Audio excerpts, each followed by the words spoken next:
There's a type of story that only shows up in August, my friend. It's when an analyst looks at a team's roster and decides that a young player, still developing, drafted just last year, can already be considered expendable. Not for discipline problems, not for injury, simply because he was too quiet in his first season and because the team has a hole somewhere else on the field. And the detail that makes this particular proposal fascinating isn't the deal itself. It's that it comes from the same list of suggestions that, just a few days ago, presented this very same player as one of the good news stories of training camp. The same analyst, the same piece, two readings that directly contradict each other, and that's what I want to break down with you today. If you're a die-hard Eagles fan, hit that like button right now and subscribe to the channel, because this proposal involves two players, two different positions, and a real problem inside Philadelphia's roster that most fans still don't want to admit exists. Let's get to what was proposed.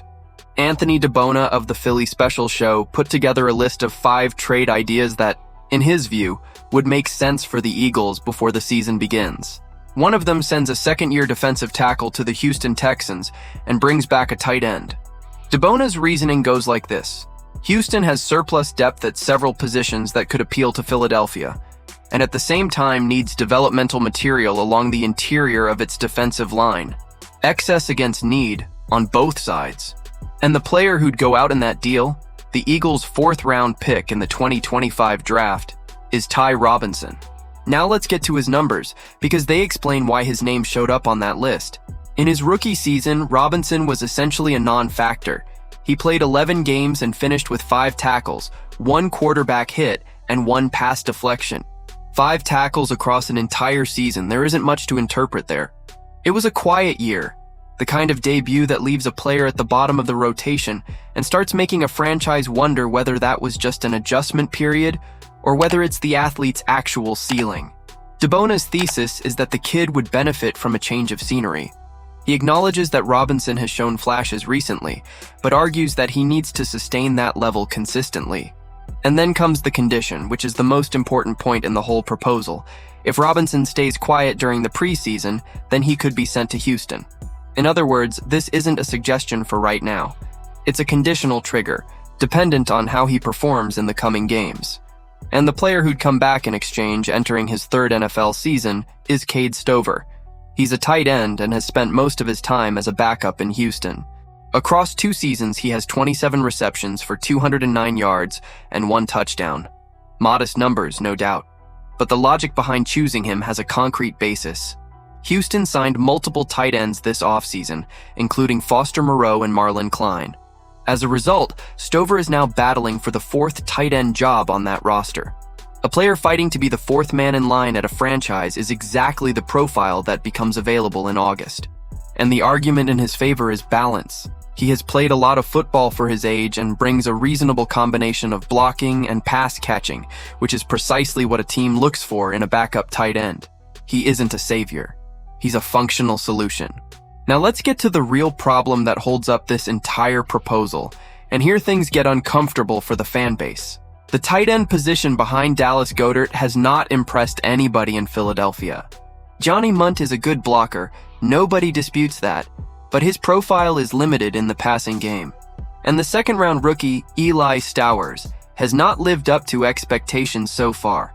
That's the point. You have a high draft pick who hasn't clicked yet, a veteran who specializes in blocking, and a 31-year-old starter the franchise re-signed for just 1 year.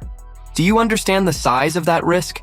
If something happens to Goedert, Philadelphia's offense loses its main pass-catching resource at the position all at once, in a season where the receiving group has already been completely rebuilt after A.J. Brown's departure.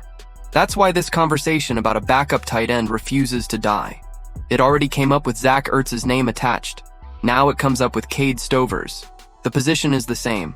The hole is the same. But now comes the part almost nobody is pointing out, my friend. The same analysis that proposes sending Robinson away acknowledges, a few lines later, that he has great potential and that he has had a strong training camp, even being thrown in with the starters at times. And more than that, days ago, when the proposal involving veteran LJ Collier surfaced, Robinson himself was cited as one of the reasons the Eagles were already well-stocked along the interior of the defensive line, someone generating buzz while taking reps with the first team. So which is it? Is he a rising piece who justifies not chasing reinforcements, or is he an expendable player who should become trade currency? Both things can't be true at the same time. The argument used to justify his exit is that he'd get lost in the shuffle again like last year. Byron Young would get more opportunities on the interior, and U.R. Bernard is projected as a talent who will develop well with this franchise. Add Jalen Carter and Jordan Davis, who just signed enormous contracts, plus Moro Ojomo, and the line is long. Here's the deal. Too much depth at one position turns into immobility for the players at the bottom of the list. Now let's be fair and transparent, because this channel doesn't treat a show's idea as a closed deal. 4 points need to be crystal clear. First, this is not a trade report.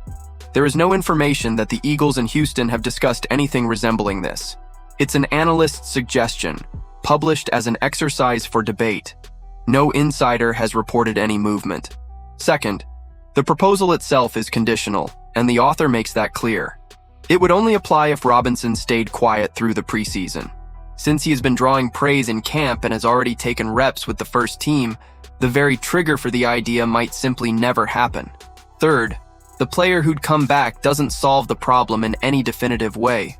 27 receptions and 209 yards across 2 seasons is deep backup production, not the profile of a replacement capable of carrying the offense if Dallas Goedert goes down.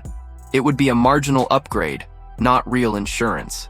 And fourth, there's a strategic cost in giving up on a draft pick too early. Interior defensive linemen frequently need 2 or 3 years to mature physically in the NFL. Trading a second-year player who is performing well in camp for another franchise's backup is the kind of decision that can age very badly. So I really want to hear your opinion. Would you trade Ty Robinson, who has been having a good training camp, for a backup tight end who would address an immediate roster weakness?